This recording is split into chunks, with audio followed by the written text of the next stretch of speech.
Nous nous sommes aperçus que les lois étaient désuètes, étaient cruelles, immorales et exposaient les femmes qui voulaient se débarrasser des grossesses indésirées. Quand l'avortement était illégal, il y avait des centaines de femmes qui avaient subi des avortements illégaux, mal faits, et qui souffraient des séquelles de ces avortements-là et des femmes qui mouraient de ça. Il n'y avait pas d'analgésique, il n'y avait rien pour soulager la souffrance. Elles souffraient le martyre pendant toute une nuit. Les enfants que nous voulons. La majorité des Canadiens sont d'accord avec le fait qu'on a le droit d'avoir un avortement si tel est notre désir. We're demanding that the unborn child be given the protection of the law. We're going to stay here as long as we can to try and put Dr. Morgentaler out of business and, if possible, to have him in jail. Je suis prêt à laisser ma peau même pour cette lutte, parce que je trouve que c'est une lutte pour la justice, pour la dignité des femmes. J'étais un morceau de poussière il y a 45 ans, j'ai survécu. Alors, c'est comme si j'avais une sorte de sens de culpabilité. Il fallait que je fasse quelque chose avec ma vie. Faire quelque chose avec sa vie, ça a été le combat de sa vie, justement, du docteur Henry Morgentaler. Pour plusieurs, ça va vous rappeler de précieux souvenirs, parce que quand on parle d'avortement, son nom y est associé.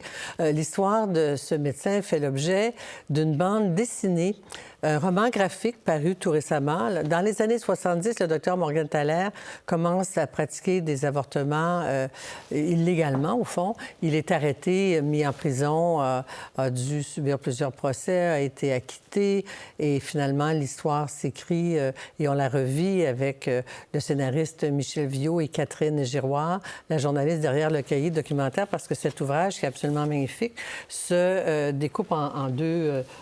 pas en deux tomes, en un seul tome, mais deux styles. Le roman graphique suivi du fil de l'histoire à travers notamment l'engagement des femmes, les femmes dont avait besoin Henry Morgentaler pour réussir son combat. Vous le dites bien, sans elles, il n'aurait pas réussi. On va y venir dans un instant. Mais quelle était l'importance pour vous de... Parce que Dante Ginevra, c'est quelqu'un qui a fait les dessins. Oui, c'est le dessinateur. C'est le dessinateur. C'est un Argentin. D'où vous est venue l'idée de faire un roman graphique? C'est un style particulier, avec une histoire aussi poignante, importante et déchirante pour certains.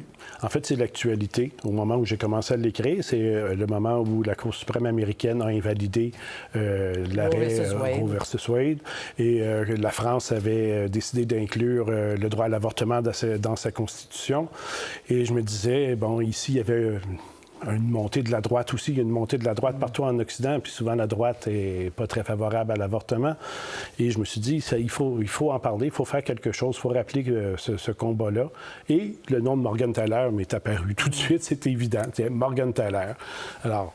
Vous aviez su, parce que lui, vous évoquez Roe versus Wade qui a été invalidé récemment, la France qui a agi, mais quand Dr Morgentaler commence à la fin des années 60 et au tournant des années 70 à pratiquer illégalement des avortements pour sauver des femmes, c'est son motif principal. Oui, il se définit comme un humaniste. Il s'appuyait, il était inspiré par la France aussi, et puis par Roe versus Wade, n'est-ce pas? Ils sont arrivés après Roe versus Wade en 73, c'est arrivé après qu'il ait commencé à en faire. Mais déjà, l'État de New York autorisait les avortements à partir des années 70, de 1970. Fait que l'État de New York avait des femmes, les Québécoises allaient à New York pour se faire avorter, mais de façon sécuritaire. Puis le Morgentaler a décidé de le faire aussi ici. Alors, il y avait un avocat célèbre qui vit toujours, d'après Maître Shepard, qui a adopté une très bonne stratégie, si je comprends bien, c'est de faire durer le temps.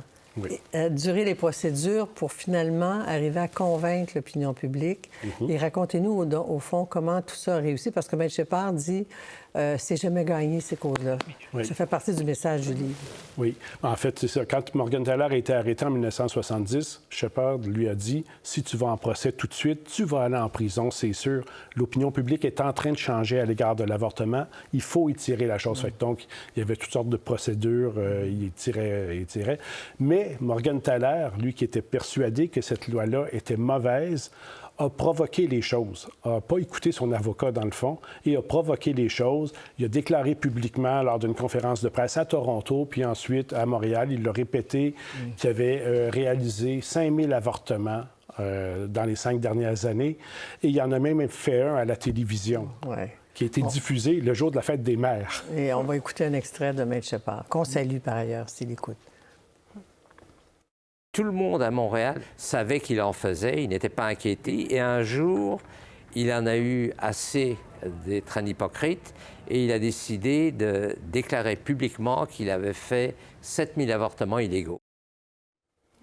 Alors, c'est ça, son authenticité. Je vais faire le lien avec vous parce que l'importance des femmes dans des mouvements de féministes à ses côtés. Il dira d'ailleurs qu'il y avait juste 2 jurés femmes dans le premier procès, mais c'est vrai qu'il n'y en avait pas avant. C'est en 72 que des femmes ont pu être jurées. L'importance des mouvements féministes à ses côtés. Oui. Mais en fait, tous ceux que j'ai rencontrés pour le dossier journalistique à la fin disaient tout ce que Morgenthaler disait lui-même qu'il n'aurait pas gagné de cette façon-là si ça n'avait pas été de ces militantes-là qui étaient là. En fait, il disait qu'il avait osé se battre autant parce qu'il était au Québec, avec la force du mouvement féministe qu'il y avait. Donc, c'était comme une conjoncture, en fait, d'événements qui ont fait en sorte que tout le monde, tout s'aidait, finalement. Étirer le temps, il y avait tout le contexte sociopolitique. Il y avait Morgenthaler qui se faisait poursuivre, qui est devenu le visage, si on veut, de cette cause. Et toutes les femmes étaient, si on veut, les bras, les jambes, les mains du mouvement qui mobilisait, qui sensibilisait, qui faisait bouger les choses. Il y a eu un changement d'époque parce que quand il commence, il est sous le règne de Robert Bourassa et du ministre Jérôme Choquette, qui s'acharnait à vouloir l'envoyer en prison, même à essayer de faire adopter une loi pour qu'une cour d'appel puisse renverser, parce que la première fois qu'il perd, c'est quand la cour d'appel renverse son acquittement et que la Cour suprême confirme ça. D'autres procès. Et c'est quand arrive, si vous faites bien le fil de l'histoire, quand arrive le gouvernement du Parti québécois, les militantes comme Louise Arel, vous citez Louise Picard-Thibouteau, qui a beaucoup travaillé pour les femmes, qui ont convaincu, dans le fond, Marc-André Bédard, qui était ministre de la Justice à l'époque, de ne pas aller, d'accepter les verdicts d'acquittement. Exact. Oui, de cesser les poursuites. C'est ça. Le ministre Bédard a annoncé qu'il n'y aurait plus de poursuites tant que la loi fédérale ne serait pas changée, ne serait pas modifiée. Il disait que la loi fédérale était inapplicable et donc, tant qu'elle ne serait pas modifiée, il n'y aura pas de poursuite envers Morgenthaler ni les autres médecins. Et ça fait en sorte que ça l'a créé une sorte de vide juridique, en fait. Ils ont utilisé une clause d'exception qui permettait de faire ça. Donc, ça n'a pas décriminalisé en tant que tel l'avortement, mais ça permettait aux médecins de pratiquer des avortements sans avoir peur de se faire poursuivre parce que le gouvernement avait s'engagé à ne pas poursuivre. Sur les motivations profondes de Morgenthaler, c'est quand même important parce que pour certains, c'est un héros, puisqu'il n'a pas déclaré que pour d'autres, il était un juif tueur d'enfants chrétiens. Oui, même ses cliniques se faisaient parfois là. Il y avait des graffitis nazis là, sur. Il y a même une clinique à Toronto qui a eu une explosion de bombe devant la clinique. Donc, pour certains, c'était un héros, pour beaucoup, en fait, puis pour d'autres, c'était un assassin. Il se le faisait dire. Il recevait des lettres de menaces et des lettres d'injures régulièrement. Qu'est-ce que vous avez découvert de son parcours qu'on devrait connaître, qu'on devrait savoir? En fait, pour moi, c'était un humaniste. C'était un homme qui avait souffert beaucoup, qui avait survécu au camp de concentration. Il faisait le lien, d'ailleurs, entre les deux. Lui, survivant, il voulait faire quelque chose de sa vie, sauver d'autres vies. Exactement. Sauver des vies de femmes. Ses parents sont morts dans les camps de concentration. Sa sœur est morte dans les camps. Et il considérait qu'il avait une dette, qu'il fallait qu'il fasse quelque chose pour l'humanité, pour le bien de l'humanité. Et sa cause, ça a été de défendre les femmes. Et en faisant le fil de l'histoire, quelle détermination ça lui a pris pour aller jusqu'au bout? Quand même, il a fait de la prison. Il y a eu des problèmes financiers à un moment donné, je crois. Oui, oui, parce que le temps qu'il était en prison, il ne pouvait pas pratiquer, donc il n'y avait aucun revenu. Puis il acceptait de ne pas être payé. Absolument. Ça ressort, ça c'est important. Oui, tout le monde dit que peu importe les moyens financiers d'une femme, il ne refusait jamais de faire un avortement.